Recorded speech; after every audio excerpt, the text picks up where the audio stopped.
All right, guys, it's been a couple of days since I posted the video about the ASIC solar mining, and I just wanted to do a little follow-up. On day 2, it didn't really start up properly, and I think what happened is every once in a while when this KD Box 2 starts up, it might actually, I think it exceeds the 360 watts capabilities of this unit, maybe just briefly, which causes this thing to throttle down and then causes a fault, because you'll see a red light just flashing on the back of the KD box, and it's not really doing hashing or anything like that. So that's it.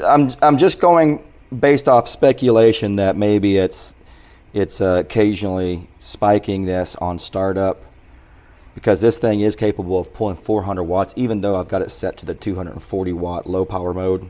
So what I've done is I put in a capacitor on the output here on the 12 volt side. It's a 4700 microfarad 25 volt, just to give it a little bit more energy storage to deal with any kind of surges that this KD box might be pulling.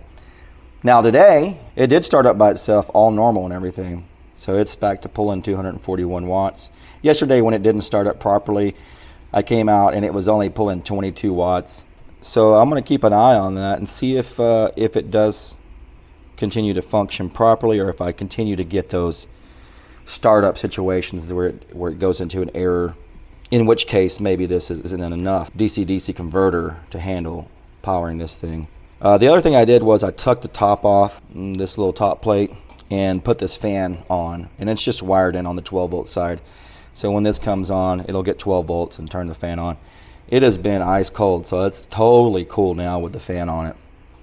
So with these two modifications, that may have fixed the startup issue, and if that did, that's great. We'll continue on with that.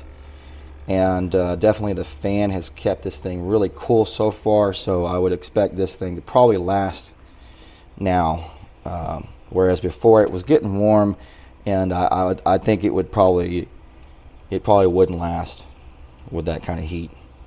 All right, guys, so I'm going to let this run maybe another week or something like that, just to see how everything's going, and then I'm probably going to switch over to doing 48 volts. So for the 48 volt, I'll be using this device. This is what they call in the telecom industry a quarter brick power supply unit. It takes 48 volts, I think up to 60 volts, and converts it to 12 volt. These are really super reliable boards.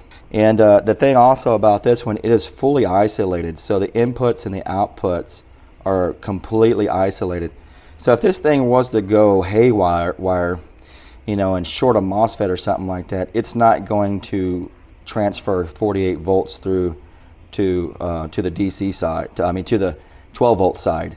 So if this thing went crazy, it's not going to hurt your equipment. Whereas this one's not isolated, so if something could go wrong here and it would send, you know, 28 or 24 volts or whatever to your equipment, and that's not gonna be good.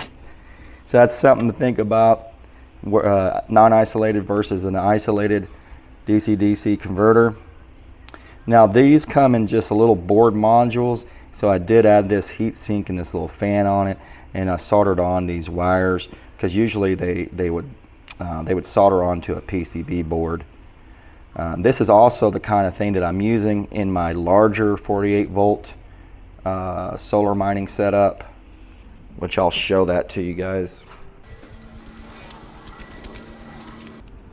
I know a lot of people on the channel have already seen this, but a lot of the newcomers may not have seen my setup here. But this is my larger 48 volt system. I've got 2.8 kilowatt battery here and a 5 kilowatt battery here, pretty much close to 8 kilowatts worth of battery. There is an inverter in here, but I don't use it for solar mining. I actually only use this if I have a power outage. I can plug in devices and appliances and stuff and run an extension cord into my house and power things. So that's just really there for backup on my house. And in here I've got one GPU rig So these are 3 A4000s, and I changed out the heat sink and fans in them because it gets really hot. But this is the power supply that I built for this. So it takes 48 volts from my solar system over here, and it has one of those little modules that I just showed you underneath this heat sink and fan. So I basically kind of built a little board to hold that device, and this is just a CPU fan heatsink to keep it cool. And then these are just wires that came off of an Antminer power supply running to my motherboard. So again, that's isolated DC-DC.